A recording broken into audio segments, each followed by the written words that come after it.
ओम नमः शिवाय। जय श्री राम। राधे राधे मित्रों, कैसे आप सभी लोग। आशा करता हूँ हमेशा की तरह आप लोग कुशल मंगल से होंगे, अच्छे से होंगे, स्वस्थ होंगे, दूसरों की सहायता कर रहे होंगे और अपने परिवारजनों मित्रों के साथ खुशी खुशी प्रसन्नचित होकर जीवन व्यतीत कर रहे होंगे। ऐसी दुआएं मनोकामना मैं भगवान से आप लोगों के लिए हमेशा से करता हूँ। मैं अंकित आप सभी लोगों का आपके अपने चैनल में हार्दिक स्वागत करता हूँ, अभिनंदन करता हूँ। दोस्तों, आज आपके सामने फिर से प्रस्तुत हूँ सनातन हिंदू धर्म प्रश्नोत्तरी को लेकर, जो कि प्रेमाचार्य शास्त्री जी द्वारा जो पंचानन शास्त्रार्थ हैं, सहस्त्रार्थ पंचानन है, तो इनके उन्होंने जो है ना प्रश्न उत्तर शैली में हिंदू धर्म और सनातन धर्म से रिलेटेड विभिन्न टॉपिक पे, ग्रंथों से रिलेटेड विभिन्न टॉपिक पे प्रश्न उत्तर की शैली में हमको समझाया है। ठीक है, लोगों के जो मन में जो शंकाएं हैं उनका निवारण किया है हमारे पास धर्म ग्रंथों से रिलेटेड और भी बहुत सारे टॉपिक पे। तो इस पे मैं काफ़ी टॉपिक कवर कर चुका हूँ, तो आप बिल्कुल जाइए और वीडियो सेक्शन में जाके ज़रूर उसको सुने। आज हम जो है देखेंगे पुराण। तो पुराण से रिलेटेड जितने भी प्रश्न हैं और उनके शंकाएँ हैं उनका आज निवारण प्रेमाचार्य शास्त्री जी द्वारा कैसे किया गया है वो मैं आपको पढ़ के सुनाऊंगा उनके उत्तर। तो चलिए भगवान का ध्यान करते हैं, उसके बाद स्टार्ट करते हैं। वक्रतुंड महाकाय सूर्यकोटि समप्रभा निर्विघ्नं कुरु मे देव सर्वकार्येषु सर्वदा। जय श्री गणपति बप्पा मोरया। चलिए स्टार्ट करते हैं। तुमेव माता च पिता तुमेव बंधु च सखा तुमेव विद्या द्रविड़म तुमेव सर्वं मम देवो देवो। चलिए स्टार्ट करते हैं। तो आप लोग मन लगाकर ध्यान लगाकर सुनिए। मैं आपको आज सुनाता हूँ पुराण से संबंधित प्रश्नों के उत्तर या उनकी शंकाओं से रिलेटेड समाधान, जो कि श्री प्रेमाचार्य शास्त्री जी द्वारा इसमें वर्णित है इस पुस्तक में। तो चलिए ध्यान से सुनिए। सियावल रामचंद्र की जय। बोलो श्री राधे कृष्ण सीताराम हनुमान जी की जय हो। जय लक्ष्मी नारायण। बोलो शिव पार्वती माता की जय हो। हर हर महादेव। पुराण। तो पहला ही प्रश्न आता है दोस्तों कि पुराण किसे कहते हैं। तो उत्तर है निरुक्तकार यास्काचार्य ने अपने परम प्रसिद्ध वेदांग भूत निरुक्त ग्रंथ में पुराण शब्द का निर्वचन इस प्रकार किया है। पुराणम कस्मात् पुराणवम भवति, ये निरुक्त में से लिया गया। अर्थात पुराण क्यों कहा जाता है, इसलिए कि जो कभी पहले नया हो, यानी वर्तमान समय में जिसकी नवीनता अभीष्ट ना हो। सीधे शब्दों में पुराने को पुराण कहा जाता है। इसलिए अमर कोश में क्या कहा गया है, पुराणम पंच लक्षणम। पुराण के क्या पंच लक्षण हैं, अर्थात उसका अर्थ देखिए, सृष्टि की उत्पत्ति, विनाश, वंश परंपरा, मनुओं का वर्णन तथा विशिष्ट व्यक्तियों के चरित्र, यह 5 विषय जिन ग्रंथों में मुख्यतः वर्णित हो उन्हें पुराण कहते हैं, ऐसा लिखा है। फिर प्रश्न बनता है पुराण कितने हैं और उनके नाम क्या है। ठीक है, तो ये देखिए श्लोक में भी दिया हुआ है। उत्तर है पुराण 18 हैं। ब्रह्म पुराण, पद्म पुराण, विष्णु पुराण, वायु या शिव पुराण, गरुड़ पुराण, नारद पुराण, भागवत पुराण, अग्नि पुराण, स्कंद पुराण, भविष्य पुराण, ब्रह्म वैवर्त पुराण, मार्कंडेय पुराण, वामन पुराण, वाराह पुराण, मत्स्य पुराण, कूर्म पुराण और ब्रह्मांड पुराण। फिर प्रश्न है दोस्तों पुराणों के रचयिता कौन है। तो श्री महर्षि वेद व्यास जी जो हैं उन्होंने पुराण को लिखा है। फिर प्रश्न है दोस्तों पुराणों में क्या विषय है। पुराणों में मुख्यतः 5 विषय हैं, 5 तरीके के विषय हैं। देखो, सृष्टि, प्रलय मतलब सृष्टि कैसे बनी उसके बारे में, प्रलय मतलब सृष्टि का कैसे विनाश हुआ, विनाश के बारे में, सृष्टि विनाश कैसे होता है उसके बारे में दिखा है। ऐतिहासिक वंशावलियों, मनवंतरों की संख्या, मतलब अलग अलग तरीके के जो राजा हुए उनके जो वंश हुए उनकी वंशावली के बारे में, मनवंतर क्या होते हैं उसकी व्याख्या की गई है, और विभिन्न वंशावलियों के प्रधान पुरुषों की चरित्र बताना। तो जो हमारे पास जो मेन राजा हुए हैं उनके जो वंश हुए हैं उनमें जो मेन चरित्र हैं उनके चरित्रों का बखान किया गया, वर्णन किया गया है। फिर प्रश्न है क्या इनके अतिरिक्त अन्य विषय भी पुराणों में हैं। उत्तर है हाँ। भगवान के निराकार साकार स्वरूपों की विवेचना, अवतार, मूर्ति पूजा, वर्ण व्यवस्था, मृत श्राद्ध, नित्यक्रम और नारी धर्म आदि अनेक विषय हैं। फिर प्रश्न है दोस्तों पुराणों की क्या महिमा है? उत्तर है, पुराणों में वेद सिद्धांतों की व्याख्याएं सरल और सरस बनाकर प्रस्तुत की गई हैं। फिर प्रश्न है दोस्तों, क्या पुराण नाम से अन्य ग्रंथ भी है?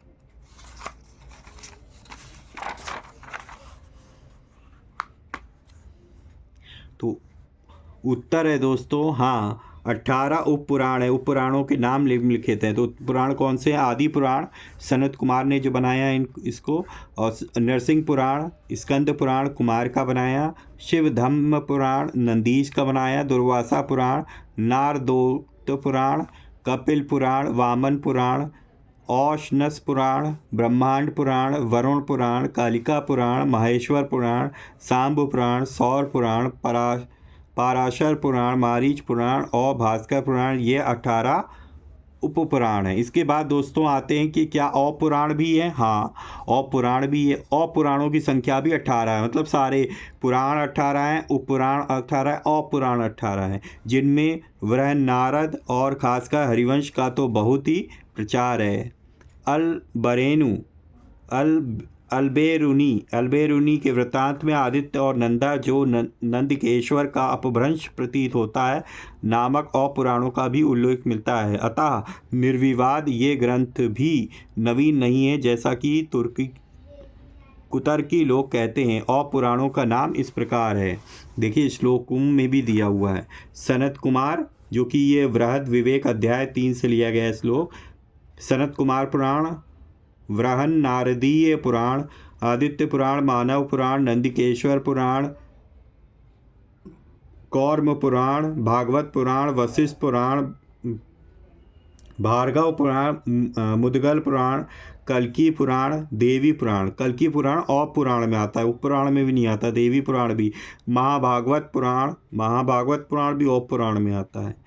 और वृहधर्म पुराण, परानंद पुराण, पशुपति पुराण, वही पुराण, हरिवंश पुराण, ये सब 18 और पुराण हैं।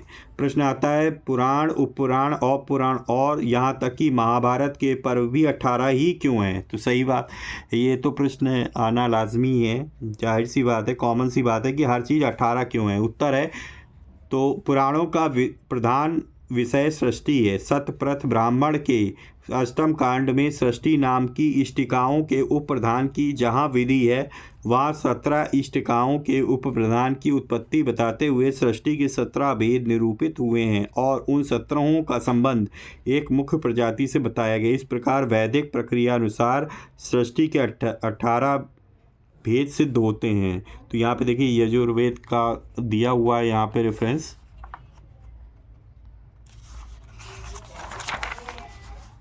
तो यहाँ पे देखिए शतप्रथ का भी श्लोक दिया हुआ है, जिसका अर्थ है कि 12 मास 5 ऋतुएं जिस प्रकार एक संवत्सर के अंग हैं, इसी तरह एक प्रजापति में 17 इष्टिकाएँ प्रबद्ध होती हैं।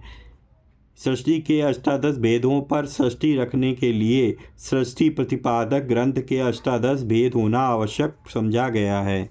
दूसरा देखो क्या बताया गया है दूसरे पॉइंट में, कि वेद में छंद से लेकर सब सृष्टि मानी गई है। छंद यद्यपि गायत्री से लेकर जगती तक 7 हैं, किंतु गायत्री और विराट से ये 2 छंद सृष्टि विद्या में प्रधान माने गए हैं। इन 2 में ही समस्त सृष्टि का सार निहित है।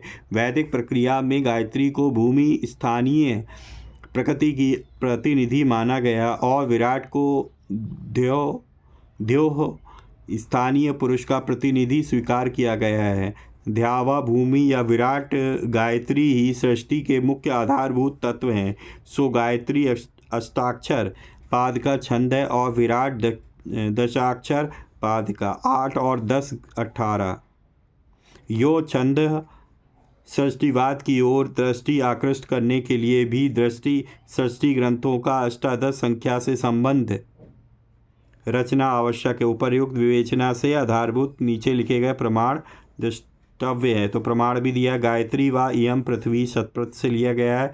वैराजो वै पुरुषः तांडे से लिया गया। अष्टाक्षरा गायत्री ऐतरेय से लिया गया है और दशाक्षरो विराट ये तैत्तरी से लिया गया है।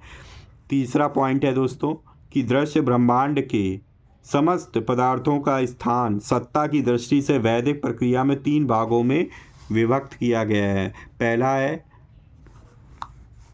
पृथ्वी स्थानीय, दूसरा है अंतरिक्ष स्थानीय और तीसरा है धूह स्थानीय। कालक्रम की गति से प्रत्येक पदार्थ में 6 परिवर्तन होते: सत्ता, उत्पत्ति, बढ़ना, पकना, घटना और विनिष्ट हो जाना। पृथ्वी, अंतरिक्ष और धूह स्थानीय प्रत्येक के 6 भाव विकार सम्मिलित करने पर 18 बन जाते हैं। पुराण उक्त तीनों स्थानों के पदार्थों के सर्ग, प्रतिसर्ग आदि का निरूपण करते हैं। अतएव भाव विकार संख्या के अनुसार पुराणों की संख्या भी 18 है। नेक्स्ट प्रश्न है दोस्तों, क्या पुराणों की कथाएं अश्लीलता परक, असंभव तथा वेदादिशास्त्र विरुद्ध हैं? उत्तर है कदापि नहीं। ऐसी प्रतीत होने वाली समस्त कथाओं का संदेहाभास निवारण पूर्वक वास्तविक अभिप्राय हमारे विश्वविख्यात ग्रंथ पुराण दिग्दर्शन में पढ़िए। तो मैंने ऑलरेडी इसका रिव्यू कर रखा है, तो आप वीडियो सेक्शन में जाके आप इसके रिव्यूज़ को ज़रूर देखें। पुराण दिग्दर्शन किस तरीके से पुस्तक है, ये भी माधवाचार्य और प्रेमाचार्य शास्त्री जो द्वारा ही लिखी गई है। प्रश्न है दोस्तों, पुराणों में वर्णित 7 द्वीप इस पृथ्वी पर कहाँ हैं? हमारी इस पृथ्वी पर ही पुराणों में वर्णित पर 7 द्वीप पाए जाते हैं, यथा जम्बूद्वीप यूरेशिया, काकद्वीप ऑस्ट्रेलिया, कुश द्वीप दक्षिण अमेरिका, क्रॉच द्वीप उत्तर अमेरिका, शालमनी द्वीप ग्रीनलैंड, प्लक्ष द्वीप किवा गोमेत द्वीप अंटार्कटिका विक्टोरिया लैंड आदि और पुष्कर द्वीप अफ्रीका। पुराणों में वर्णित 7 समुद्र इस पृथ्वी पर कहाँ हैं? उत्तर है, यदि हम पुराण वर्णित दही दूध के समुद्रों के साथ वर्तमान समुद्रों के नामों की तुलना करेंगे तो सहसा यह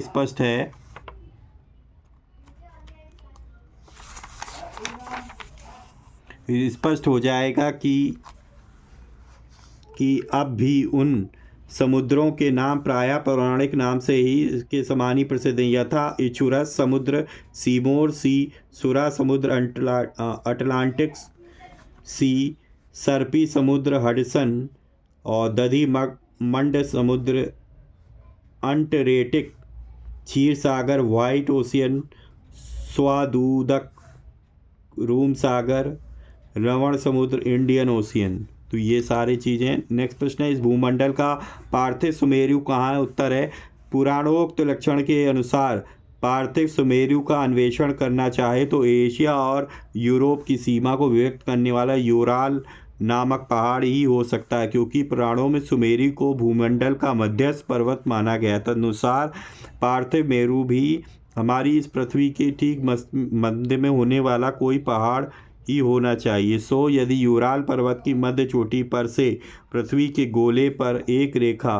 जो गोले को ठीक 2 भागों में बांटने वाली हो, यूराल से पूर्व की तरफ फार्मूसा द्वीप सिंघाई और हांगकांग के बीच में तथा शार्क द्वीप वर्तमान ऑस्ट्रेलिया के पूर्व किनारे को काटती हुई और यूराल से पश्चिम की तरफ सैनिक हॉलैंड से ऊपर इंग्लैंड में लंदन की तरफ होती हुई दक्षिण अमेरिका को काटती हुई खींची जावे तो इस रेखा पर पृथ्वी के सूखे भाग की लंबाई जितनी पूर्व रेखा पर होगी उतनी ही पश्चिमी रेखा पर होगी। यदि यूराल की मध्य चोटी पर उत्तर दक्षिण की दूसरी रेखा खींची जावे तो उस पर पृथ्वी के सूखे भाग की लंबाई जितनी उत्तर की ओर होगी उतनी ही दक्षिण की को भी होगी। इसलिए वर्तमान समय में यूराल कहे जाने वाले पहाड़ को ही हमारी इस मृत्य पृथ्वी का सुमेरु कहा जाना चाहिए। प्रश्न बनता है दोस्तों, क्या पुराणों में आधुनिक विज्ञान के सिद्धांत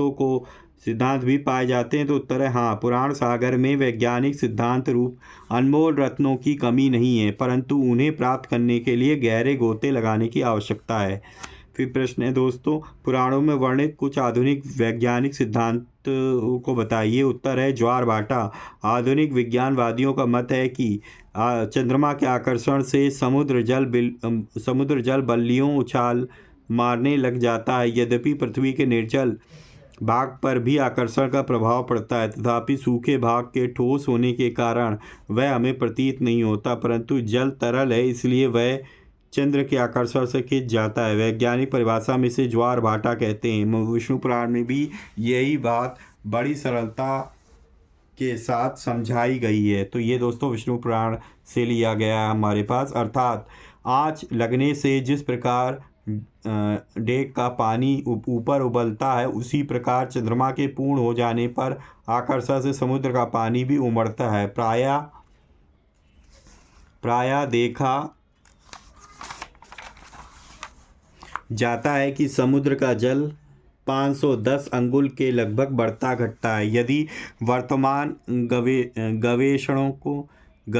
गवेषकों से पूछा जावे कि बतलाइए कि आपके अंग्रेजी मास की किस तारीख को ज्वार भाटा होता है, तो वे कुछ भी नहीं बता सकेंगे, क्योंकि उनकी तारीखों से चंद्रमा का कोई भी संबंध नहीं। अतः उन्हें लाचार होकर हमारी अष्टमी और पूर्णिमा की ही शरण लेनी पड़ेगी। साथ में ज्वार भाटा कितना होता है, कितनी औसत भी श्री व्यास जी ने अतीव स्पष्ट शब्दों में बता दी कि जिसे एक साधारण ग्राम्य जन भी बखूबी समझ सकता है। वर्षा वर्तमान गवेषकों के अनुसार सूर्य की उष्णता से पार्थिव जल वाष्प बनकर आकाश में फैल जाता है। समय पाकर मानसून हवा के संयोग से वही वाष्प ठिठुर कर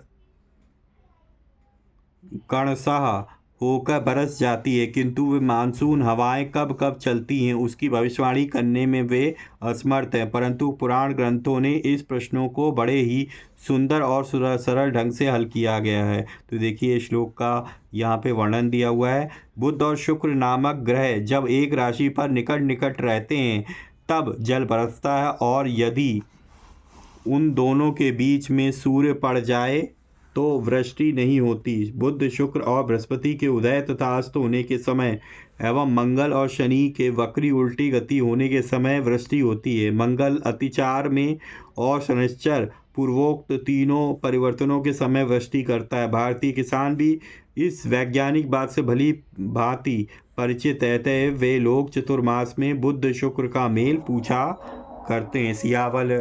सियावर रामचंद्र की जय। जय श्री राधे कृष्ण, जय सीताराम हनुमान जी। तो दोस्तों यहाँ से पुराण टॉपिक ख़त्म होता है।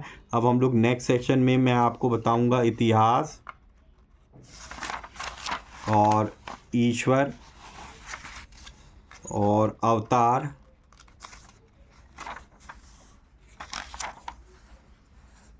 से रिलेटेड जितने भी शंकाएं हैं उनका उत्तर आपको पढ़ के सुनाऊंगा।